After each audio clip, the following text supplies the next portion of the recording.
Pernah nggak kamu lihat anak sekolah yang jalannya miring atau membungkuk karena tasnya sangat berat?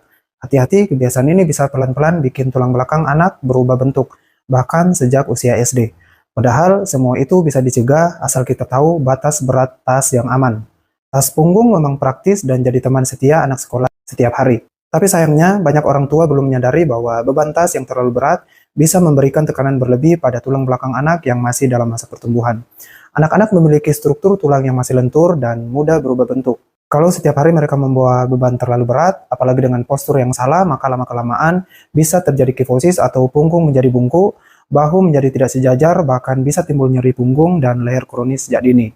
Lalu, seberapa berat tas yang masih aman untuk anak sekolah? Menurut rekomendasi dari para ahli ortopedi dan fisioterapi, berat tas tidak boleh melebihi dari 10-15% dari berat badan anak. Contohnya, jika anak punya berat badan 30 kg, maka tas maksimal 3-4,5 kg saja. Kalau anak beratnya 40 kg, maka tas maksimal 4-6 kg.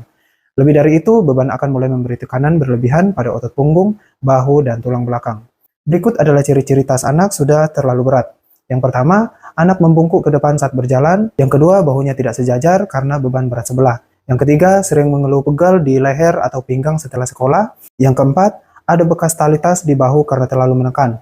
Kalau tanda-tanda ini mulai muncul, itu alarm bahwa anakmu sedang beradaptasi dengan beban yang berlebihan.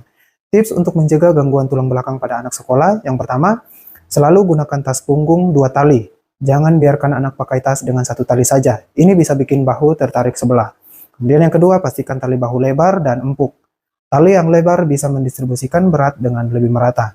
Yang ketiga, atur posisi tas. Tas sebaiknya menempel di punggung, tidak menggantung di bawah pinggang. Semakin tinggi posisi tas atau tepat di tengah punggung, semakin ringan beban yang dirasakan. Kemudian yang keempat, pilih dan bawa barang seperlunya. Tidak semua buku harus dibawa setiap hari.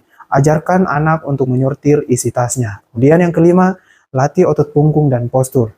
Anak-anak perlu aktivitas fisik seperti berenang, bermain bola, bersepeda, atau latihan peregangan ringan untuk menjaga kekuatan otot punggungnya. Yang keenam, konsultasi dengan fisioterapis bila sudah muncul keluhan. Fisioterapis bisa melakukan pemeriksaan postur, memberikan latihan korektif, dan mengajarkan cara membuat tas yang benar agar tidak merusak tulang belakang. Jadi, mulai sekarang, jangan biarkan anak-anak tumbuh dengan beban di punggung yang terlalu berat secara harfiah maupun secara kesehatan. Postur yang baik harus dijaga sejak kecil karena tulang belakang mereka adalah fondasi untuk masa depan. Tulang yang bungkuk tidak terjadi dalam sehari, tapi dari kebiasaan kecil yang diulang setiap hari.